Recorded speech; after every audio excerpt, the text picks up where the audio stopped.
Ito pala ang kwento ng buhay ni Joyce Jimenez, isa sa pinaka-mahusay na aktres at sexy star sa Pilipinas at tinaguriang pantasya ng bayan. Halika mga kakwento, samahan ninyo ako at alamin natin ang naging kwento ng buhay niya. Ang buhay ni Joyce Jimenez, na minsang tinaguriang pantasya ng bayan, ay isang paglalakbay na nagsimula sa Estados Unidos, umabot sa rurok ng kasikatan sa Pilipinas, at kalaunan ay nauwi sa isang tahimik na buhay bilang isang ina at negosyante. Maagang buhay at pinagmulan, 1978 hanggang 1996. Si Joyce Heren Reintegrado ay ipinanganak noong March 21, 1978, sa Los Angeles, California, sa mga magulang na Pilipinong migrante. Lumaki siya sa lugar ng Los Angeles at nag-aral sa Bishop Amat High School sa La Puente. Malaki ang naging papel ng kanyang komunidad sa kanyang paglaki. Nagturo pa siya ng confirmation classes sa kanilang simbahan, ang St. Lorenzo Ruiz Catholic Church. Bagamat tinanggap siya sa UCLA, pinili niyang ipagpaliban ang kanyang pag-aaral sa edad na 18 upang subukan ang karera sa Pilipinas. Pagsikat, panahon ng Pantasya ng Bayan, 1997 hanggang 2003.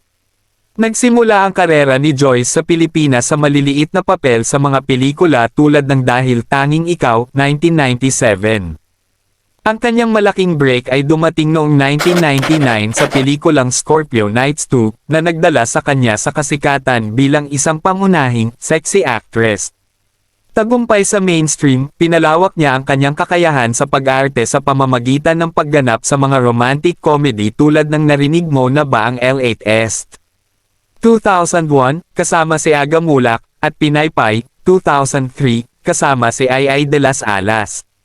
Telebisyon at negosyo, naging bahagi siya ng GMA Network, at naglunsad ng sariling mga negosyo, kabilang ang Ling Eerie line na Private Joyce Intimate Collection at beauty line na Skin Private Joyce. Pagbabago at pag-aasawa, 2004 hanggang 2008.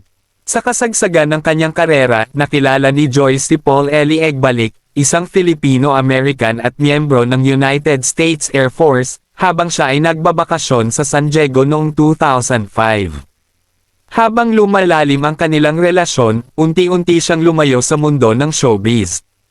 Noong August 2008, ikinasal sila sa parehong simbahan sa Walnut, California kung saan siya lumaki. Pagkatapos nito, tuluyan na siyang nagretiro sa showbiz sa Pilipinas upang pagtuunan ang kanyang pamilya. Kasalukuyang buhay, pagiging ina at advokasya, 2009 kasalukuyan. Sa kasalukuyan, namumuhay si Joyce ng pribadong buhay sa Southern California.